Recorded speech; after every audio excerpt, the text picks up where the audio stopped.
going on, my hillbillies? So anyway, I wanted to give you a little bit of update on what's been going on lately. I have not posted videos of the car on here or YouTube. I'm starting to try to get to that. Taking some time off this week, do some projects. This is my old 01 hat. Everybody should have at least one old 01 hat that you can work on your car with. Highly recommend it. Buy your stuff at Cooters down in Luray. Or down in Nashville, whatever store you can get to. That being said, been a productive morning.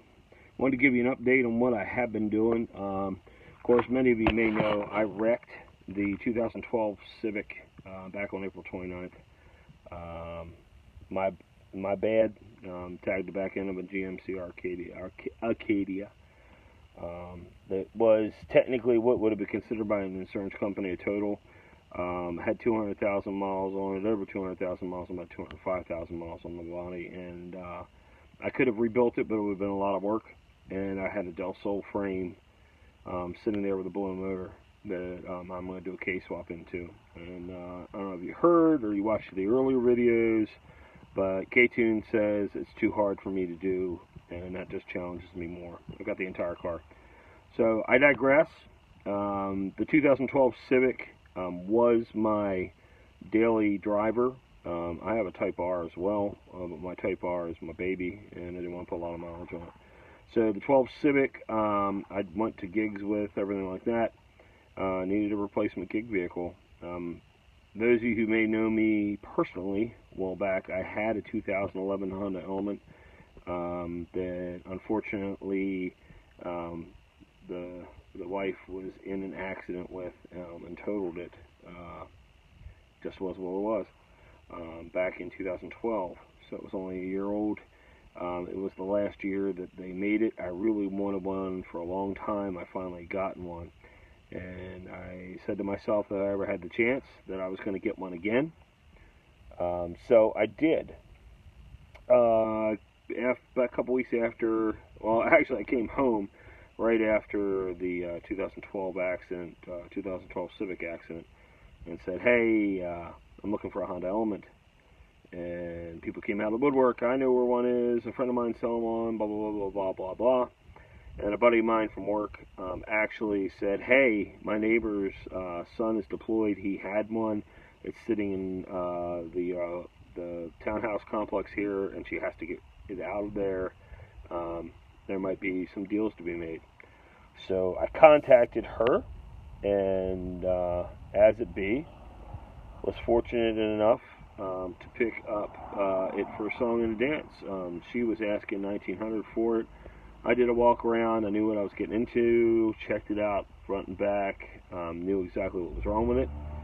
And as it be, turns out I was able to pick it up for about $1,500. It has 254,000 miles on it. When I got it home, it had various issues, all of which I could fix easily. The motor ran fine, did not have a tap in it or particularly a timing chain issue or anything like that. I believe they have hydraulic timing tensioners in these K24s. It's a K24A, I think possibly A2. It had a vibration in first gear, which I attributed to and was correct, mostly caused by bad bushings around the car, especially in the front end, and I've just about got that totally cured. $1,500 home, $100 for $100 on the U-Haul trailer. Pulled it home with a diesel. Got it in there. The tires were trashed, so the tires cost me about $260. There was various other little things that needed to be done to it. I did rear brakes for about $22. Did the transmission oil or transmission fluid and motor oil change in it and filter, synthetic of course. I did get a transmission leak that resulted. It was due to the inline. They have an inline transmission fluid filter that goes between the tranny and the cooler, and that was rusted through.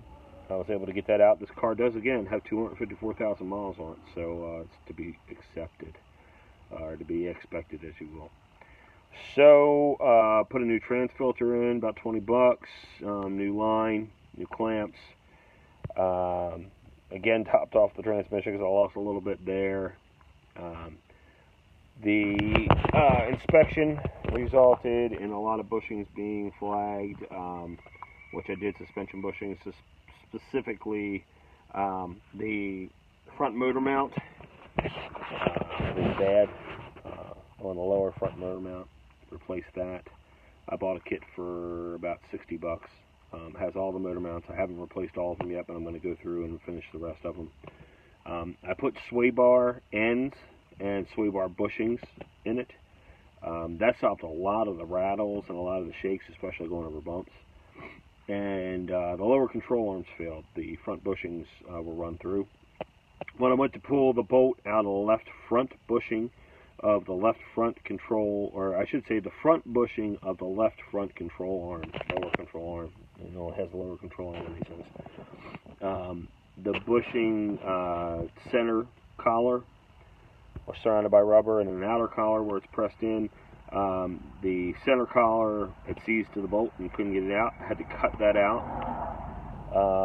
The old control arms, I had to make a relief cut where the ball joints go in to get them to release, because they were seized in, I guess 254,000 miles does that.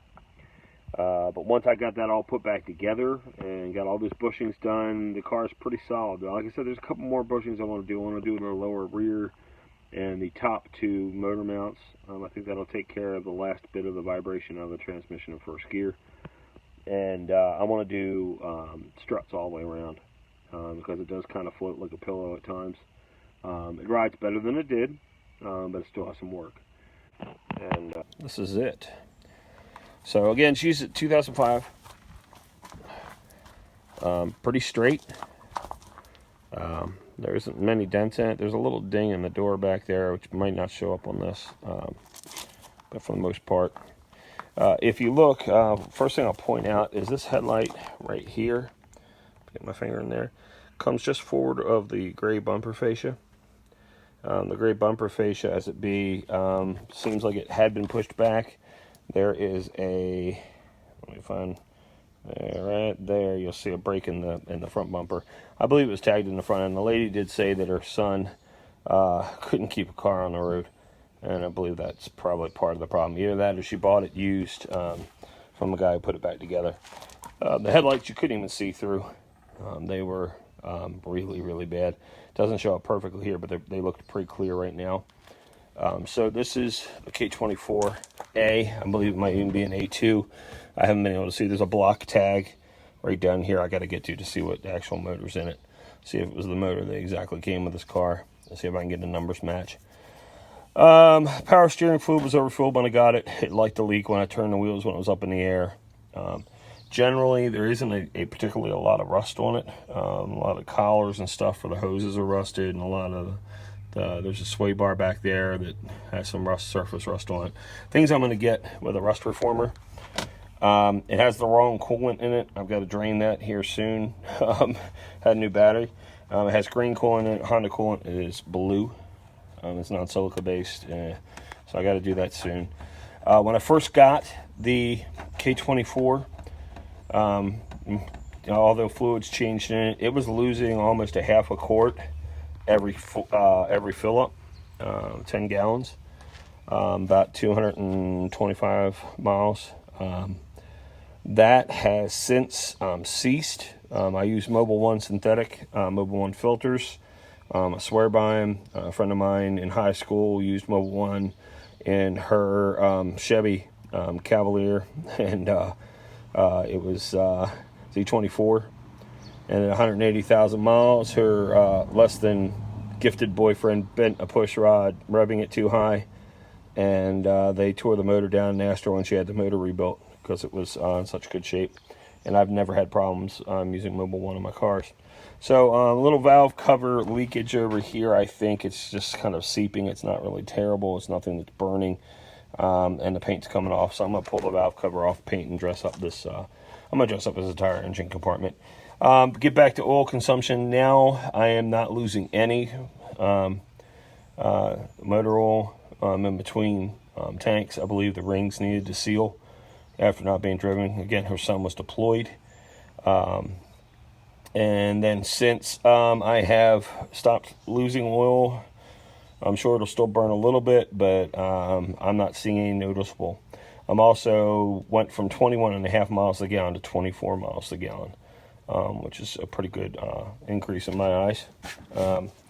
Especially I'm on the road all the time. So this is her. Pretty solid. Body panels look pretty much decent. I'm going to shut the hood here, so bear with me.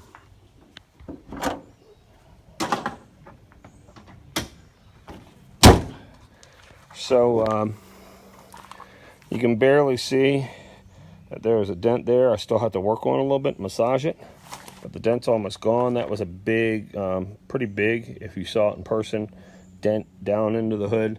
There's a little raised area. I'm going to work on that, heat it up with a heat gun, see if I can work that metal back down in. So all the body panels are pretty straight. Everything's looking good. I'm